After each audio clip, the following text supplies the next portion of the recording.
Howdy folks, Stock here with Last Best Tool, and I've got a fun one today. This is a Civivi Thug 2. It's a Matthew Christensen design, kind of a unique blade. It's a compound grind. It's a hollow grind on this flat surface right here, and then a flat grind on the belly, which is actually up to the tip up here. It does have a swedge. Comes in 4 different flavors. This happens to be the green Micarta. Sells for just under $90 full retail, so less than that depending on where you get it. Fairly deep carry pocket clip. Kind of a unique cutout right up here. It is a liner lock. So that's kind of an interesting thing. It's almost like it would become a flipper sometime in the future. You can use the thumb stud to launch the blade, or if you can get a finger in right behind here, you can flick that out. That's my preferred way. Overall, it's a stout little knife. Now this caught my attention. Civivi's had this for a while, and there was a Wii version, or is a Wii version, a higher performance, I guess, higher end materials version that cost about twice as much. But anyway, I was going through the Civivi catalog, just seeing what was in there that I thought was quite unique that I wanted to explore. Now, a while ago, I did a video about this Concept 22. That's the name of this Civivi knife. Designer is Tough Knives. It's actually, I think, Jeff, I can't remember his last name, but anyway, the interesting blade. The more I used it, at first I thought, well, this is going to be a challenge. What's the benefit of this? Well, in fact, it does have some benefits.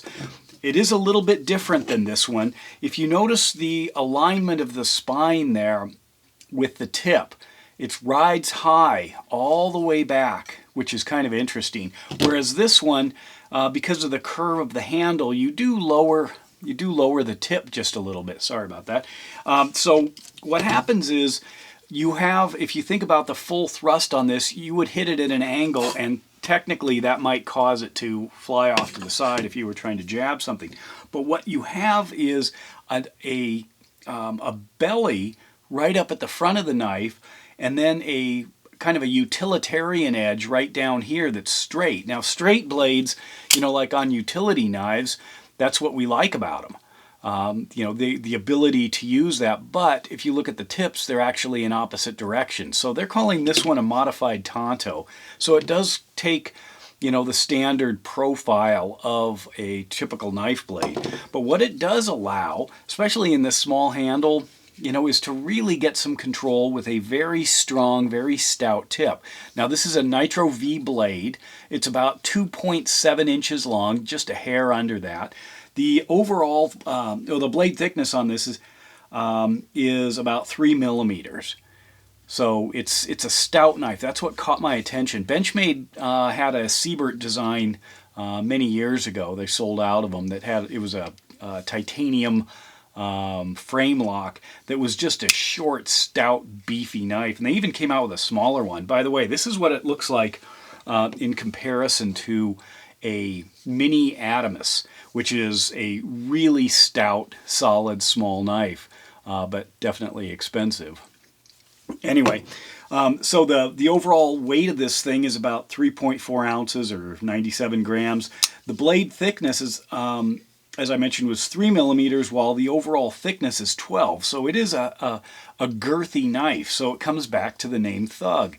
Thug is an old word. It's from the 1800s out of India, and it essentially meant something like an aggressive or violent person. And of course, it's been adopted by the hip-hop community and internet memes, and also just essentially as another word meaning what we want the word thug to mean.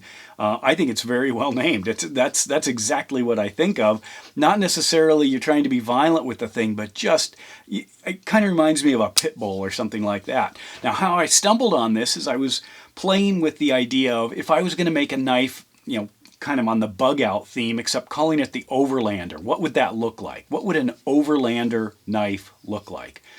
Yeah, I know you're all joking and saying, well, I don't know, it'd have way too many bells and whistles and probably have a little rooftop tent on the top of it and tiny gas cans and, anyway. But what happened here was I saw this and immediately thought, that's it. That's really close. I want to explore this kind of a design. I'm expecting, you know, in my mind, an overlanding knife to be fairly stout, fairly thick, you know, just almost a tool that also looks a lot like a knife.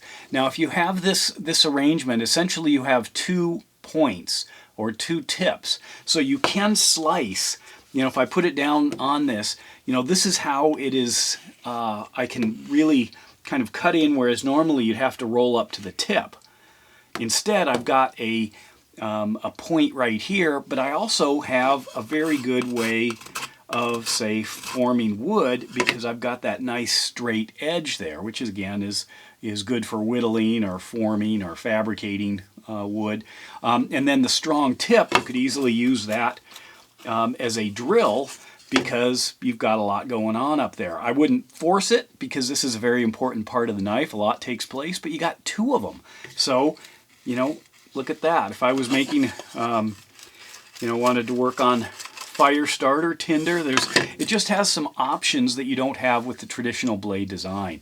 Anyway, I was really happy to take this for a spin. I've been carrying it for a while. I am getting used, I think a flipper would be so nice, but I am getting used to being able to launch it easily. It is a smaller knife, you know, in my large hands, so I end up having to make sure that I've got a good grip on it without rolling into the way of the blade. I do like Micarta. I'm a big fan of that. It's just got kind of an old school feel, as you can see on the green Micarta.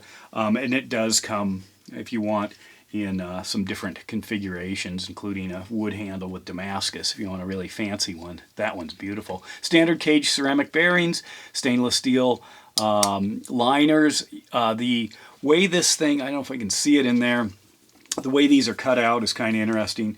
It looks like they're squares. Flip that up. Get that to focus in there. Kind of these square, can't really see. I wonder if I could light it from the bottom. Kind of some square cutouts. You can see the channels in there, just sort of interesting.